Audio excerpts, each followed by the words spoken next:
Welcome to the World Class Coaching Podcast, where we promote the constant pursuit of development and focus on what really counts towards improving performance in elite sport.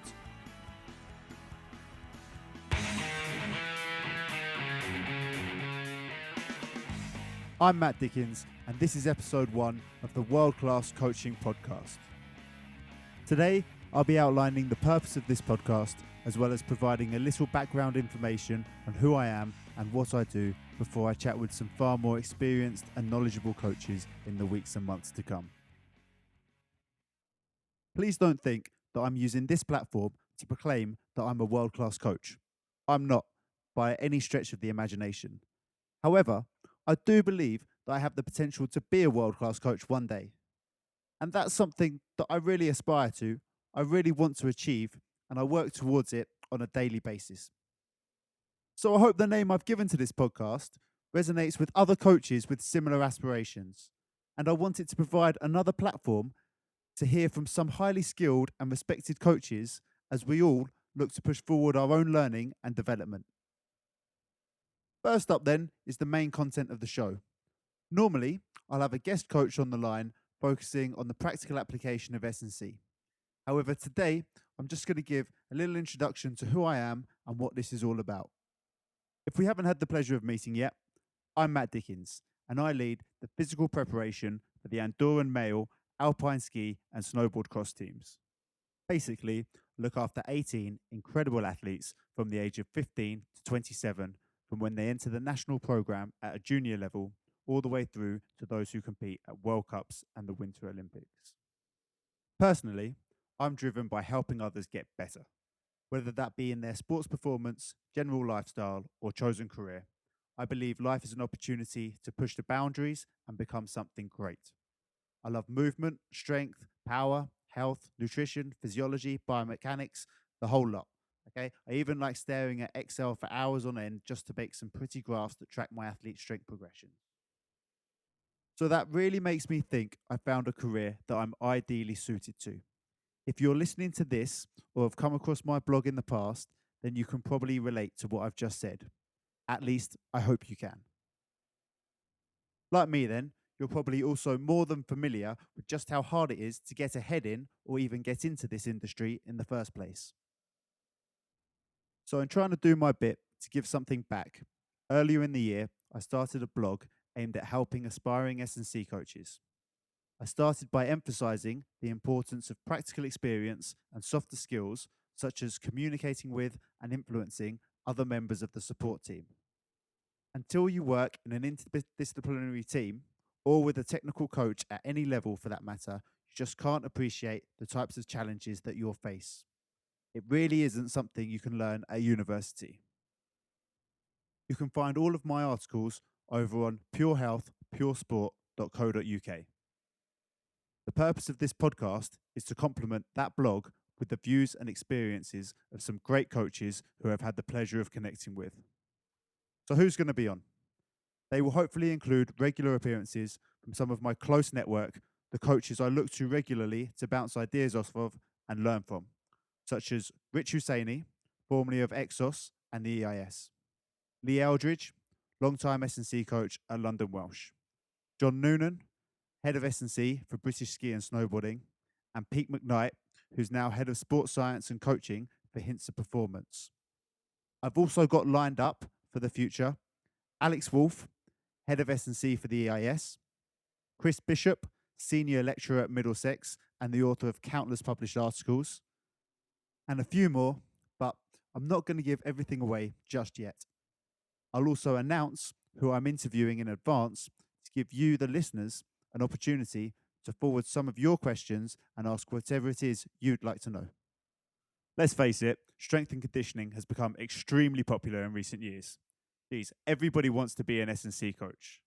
And, working with incredible athletes in professional sport, the fame, the glory, the money, the women, yeah, I can totally understand.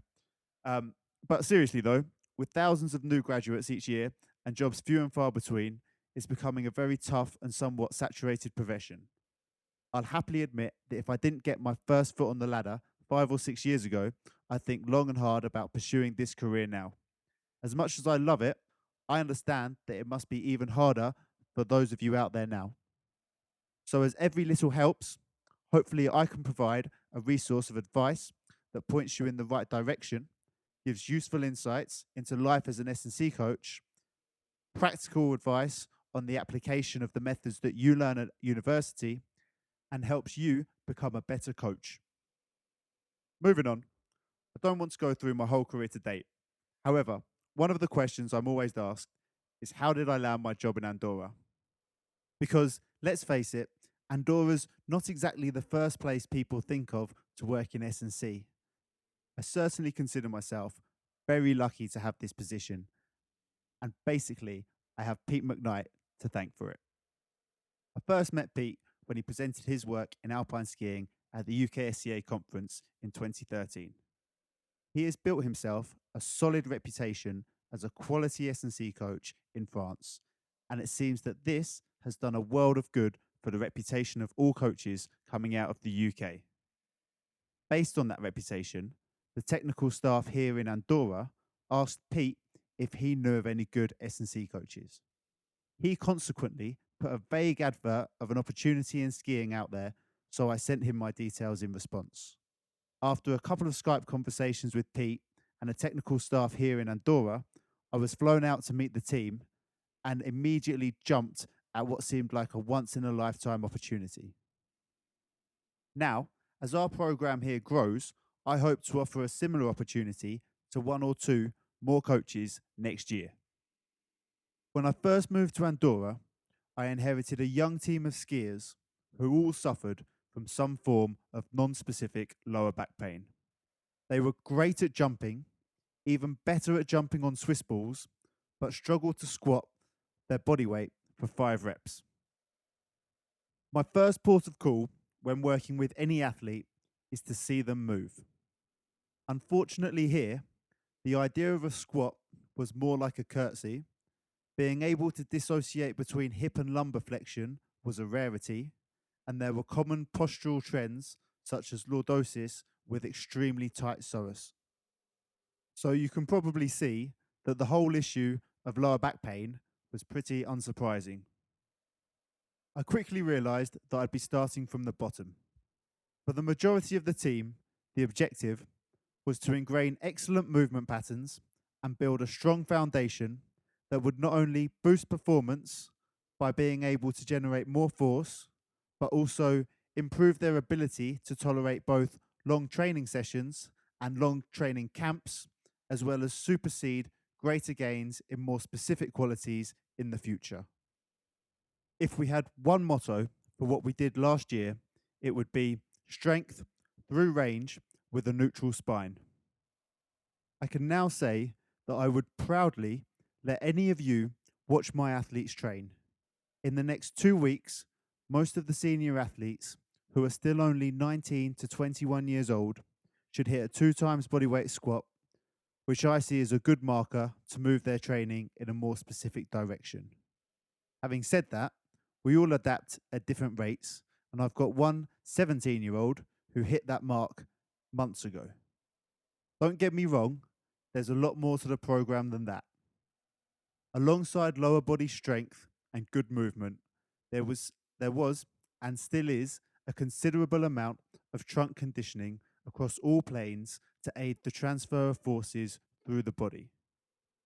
As well as mastering basic movement patterns, all my athletes who were on the program last year are now also competent, more than competent, in the clean and its derivatives. This year, I've placed a significant focus on aerobic training too, whilst trying to shift that away from their traditional long bike sessions and more towards running-based intervals. The team play ice hockey and train gymnastics once a week through the summer. We do a lot of coordination work because I believe better coordinated athletes will simply have a better understanding of their body and learn new skills quicker. And the more I've learnt the sport, I've really tried to focus on the concept of creating stability in key positions with great variability in both how they get there and the stimulus that may be challenging them. Leaning on much that I've also learnt from Franz Bosch, in regards to motor learning and segmental interaction, I've really enjoyed the way this has developed my approach to athletic development. It's allowed me to be much more creative as a coach and also have more fun with my athletes. Now, as well as the standard raise, activate, mobilize, and potentiate that we learnt for me in Jeffries, I also include a challenging section in every session where my athlete will always have a couple new tasks that challenge their coordination and stability. So that's a brief insight into some of my work here, and as I'm sure we go on, you'll get more snippets. Basically, I care about the quality of movement first, generalization before specialization, and aim to build well coordinated, robust athletes that can not only perform to their best, but also tolerate the demands of high training volumes. I'm also extremely driven by the environment we work in. Whilst, yes, we can improve physical characteristics and KPIs, which is exactly our job, however, when it comes to the performance on the day, an athlete's confidence and state of mind is probably far more important. So, as I've mentioned a few training philosophies, the most important one for me is that all of it occurs in a positive and supportive environment.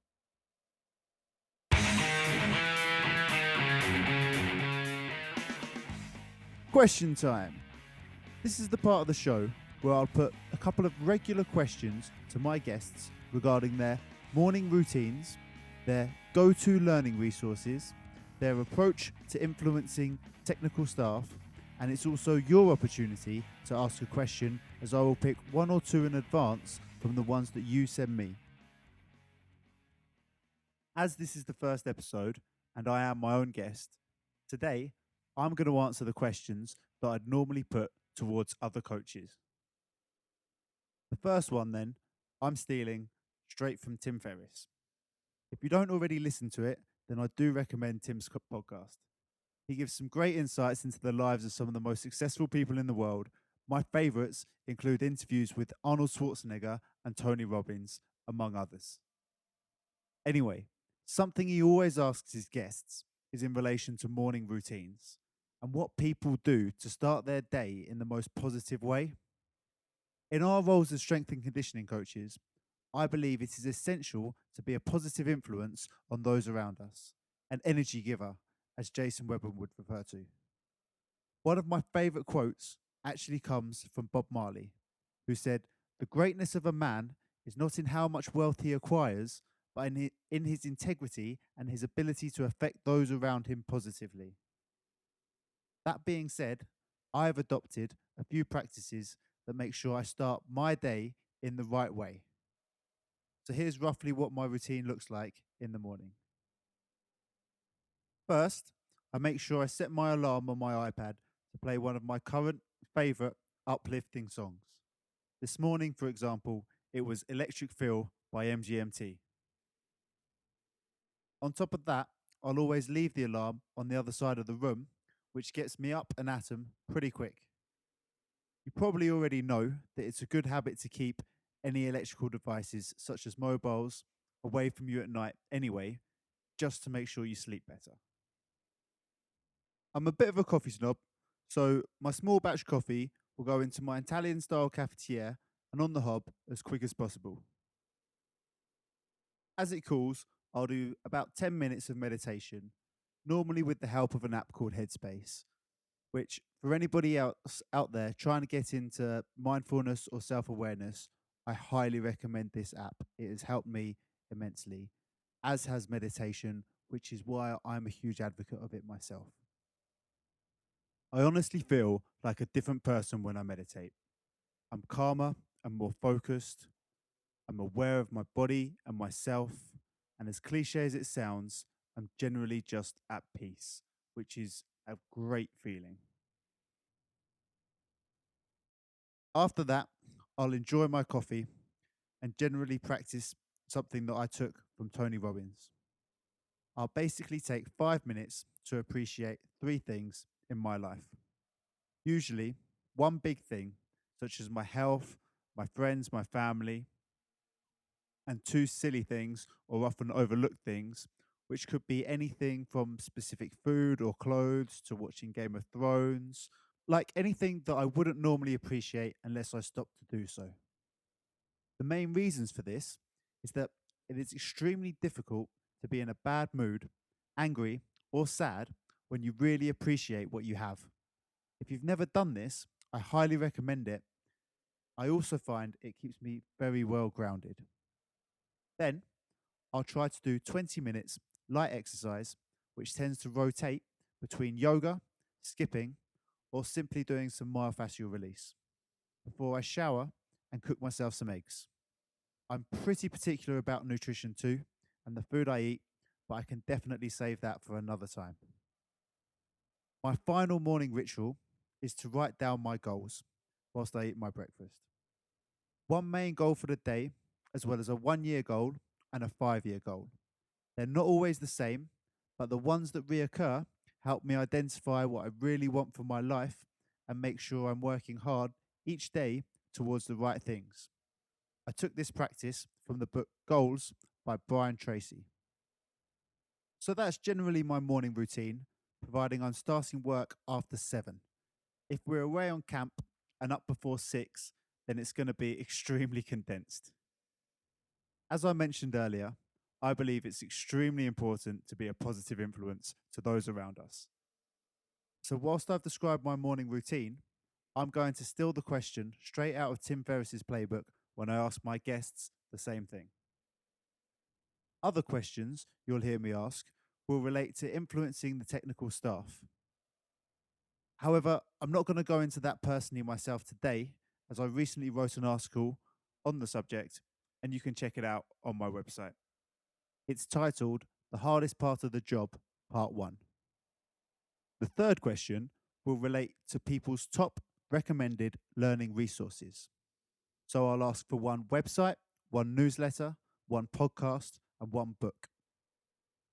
So my go-to website is Cressy Performance by Eric Cressy, which, to be honest, I think that's self-explanatory. And if it's not, head there and you'll find out why. The newsletter has to be Andy Franklin Miller's Sports Medicine Update. Every week, Andy puts out a compact, concise, and to the point newsletter containing 3 to 5 reviews of some articles that are definitely worth your attention. Not only does Andy summarize the articles, but he'll take a really good look at the design, the methodology, and actually tell you whether the research or the conclusions that the researchers have drawn are actually valid.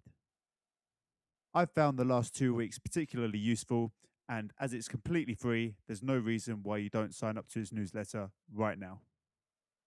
The podcast, of course, has to be the Pacey Performance Podcast. Personally, I'm a huge fan.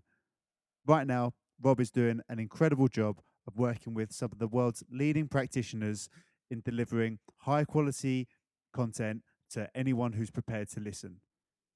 If you don't already listen to his podcast, then I don't know why you're listening to mine, because you should definitely go there first. Hats off to Rob. He's definitely inspired me to do this myself, and I'm sure he'll continue to deliver. And finally, the book will be The 7 Habits of Highly Effective People by Stephen Covey, which quite frankly was an absolute game changer for me. It changed the way that I look on life. It changed the way that I operate. It made me so much more productive. If you're going to read one self-development, self-help, whatever you want to call it, book in your life, make sure it's 7 Habits of Highly Effective People. Lastly, I intend to ask my guests about how to get the kind of essential experience that's necessary if you're going to progress in your career as a strength and conditioning coach. And today, I've chosen to talk about one article in particular in the next section that highlights all the transferable qualities that you can gain from working with the general public that will later apply to your job in elite sport.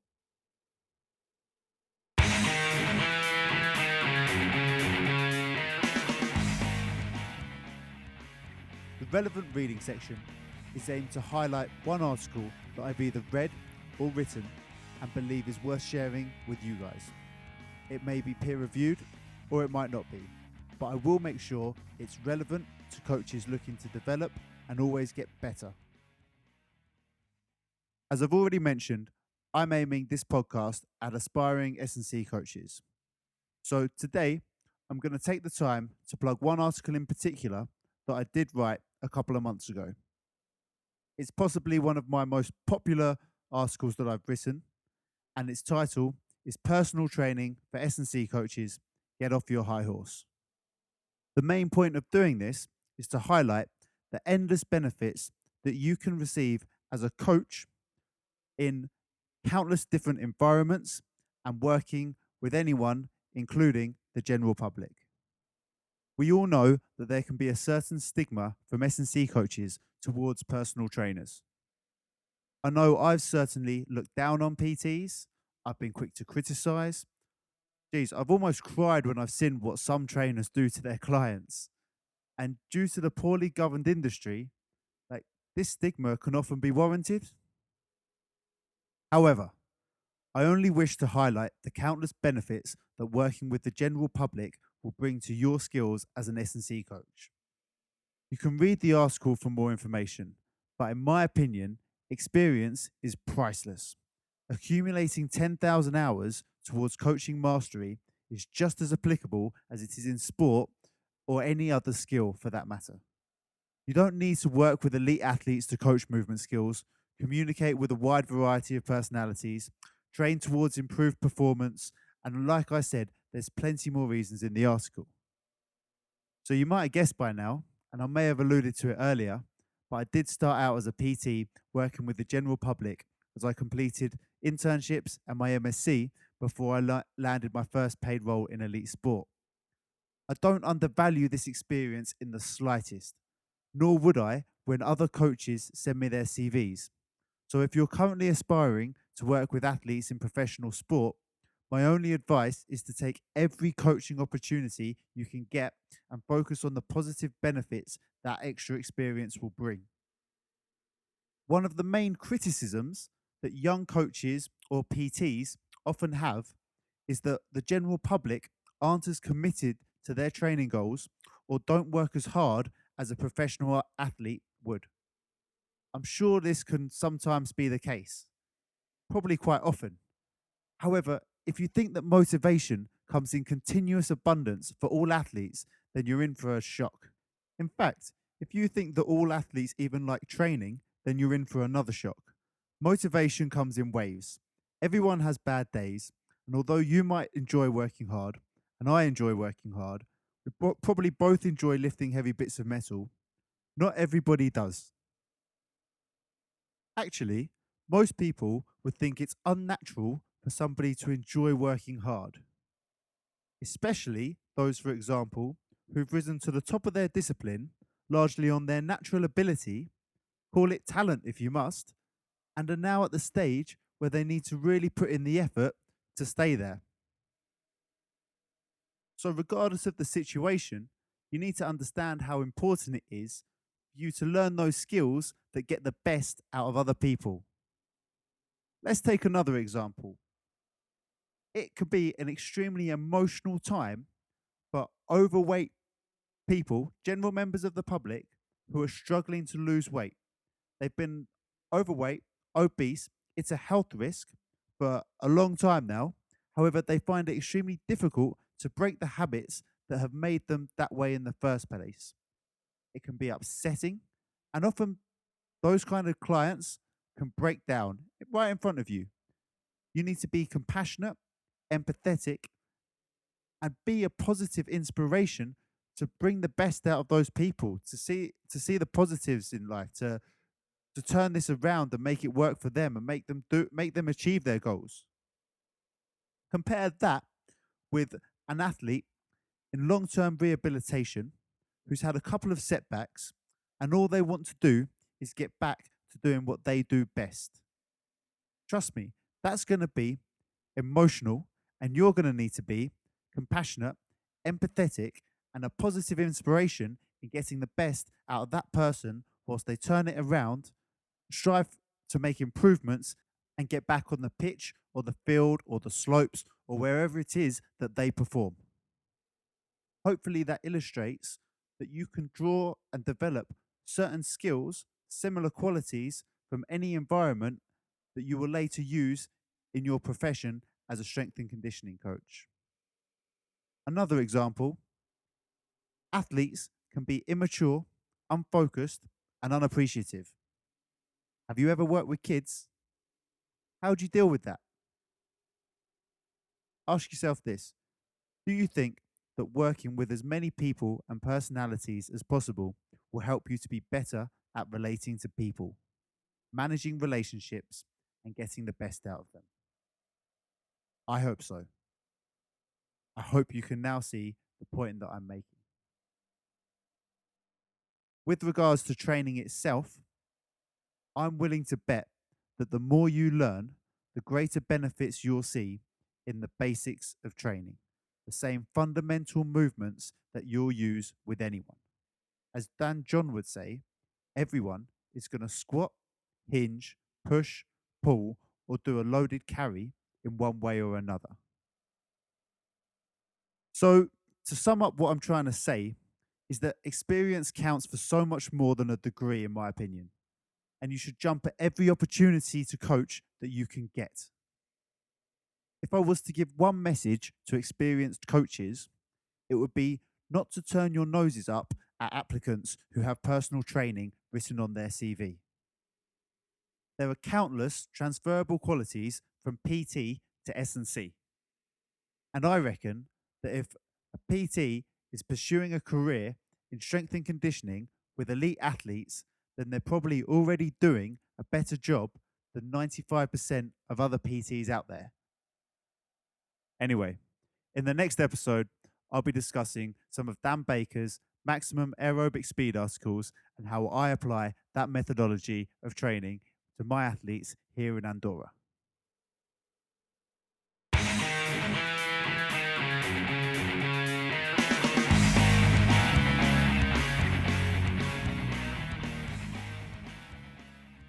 Now it's time to discuss personal development. In this section, I'll let you know of any up-and-coming courses or conferences that I'm aware of.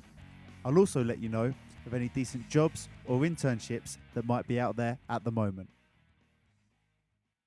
I'm going to start by giving a quick shout out to the UKSCA conference, which was a couple weeks ago. Certainly, the two talks that I enjoyed the most were Avery Fagenbaum's and Greg Myers, simply because they were particularly entertaining and charismatic speakers. I also found a lot of the research that Liam Kilduff presented around warm-ups and preventing heat loss particularly relevant to my work in alpine skiing. Away from the presentations though, I met a huge selection of great coaches and probably had the most interesting discussions whilst drinking too much beer on the Saturday night. Conferences are a huge opportunity to not only learn but also meet other coaches, exchange ideas, and form relationships that could benefit both parties sometime in the future. Another up-and-coming conference that unfortunately I'm not going to have a chance to get to, but I would certainly love to be there, is the Youth Athletics Coaching Congress at the Aspire Academy in Qatar. That's on the 18th to the 20th of October, with speakers such as Jonas Dodu, Michael Johnston, Lauren Seagrave, and Alex Natara, among many others. I'll put the link on my website, and I highly recommend you get along to that if you have the opportunity. Then in February, from the 23rd to the 25th, the Aspire Academy have another conference on monitoring training loads with speakers such as Marco Cardinali, Darren Burgess, Martin Boucher, Bill Sands, and again, plenty more. But that one, I'm going to do my very best to try and get along to. Finally, as velocity-based training is becoming increasingly popular, and with the release of the new Push Band, Dan Baker is combining with Brendan Chaplin in November to run a seminar on how to use the push band and velocity-based training within your strength and conditioning programs. And now I've got some breaking news for all those of you who are looking for an internship at the moment. There is a full-time paid internship with Sussex Cricket. And when I say it's paid, the price bracket is £11,000 to £12,000, which to me sounds like a pretty good deal and is by far the best paid internship I think I've seen ever. So get your applications in. I can imagine that there'll be a hell of a lot of competition, but to the right candidate, that is a great opportunity. As for other internships, if you check the UKSEA website, there's one at Imperial College, Sheffield United Academy. I know that the University of East London are doing an internship, which would be working with Duncan Ogilvie. And I also know that there's an assistant S&C position going at the University of East London as well. As for other jobs, if you check the EIS website, there's a great job going with EIS Netball, which would be a fantastic opportunity if you can get yourselves in there. And otherwise, there are loads of jobs at Sport Scotland at the moment.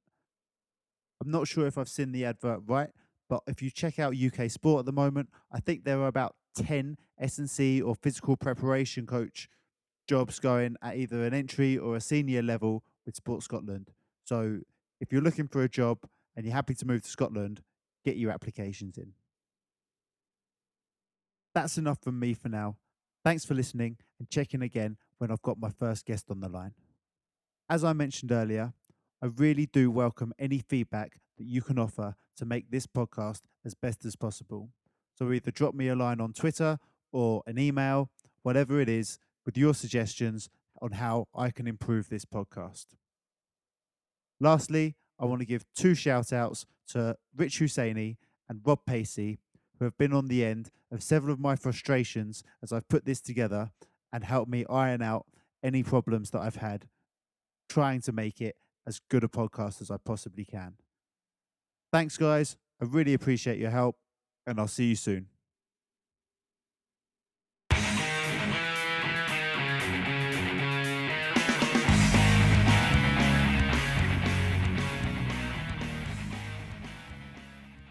Thanks for listening to the World Class Coaching Podcast. You can catch me on Twitter at Matt Dickens SC. The show notes for each episode will be up on the blog over at purehealthpuresport.co.uk, and obviously subscribe to the World Class Coaching Podcast on iTunes or wherever it is that you prefer to listen. Keep pushing forward your development and tune in again soon.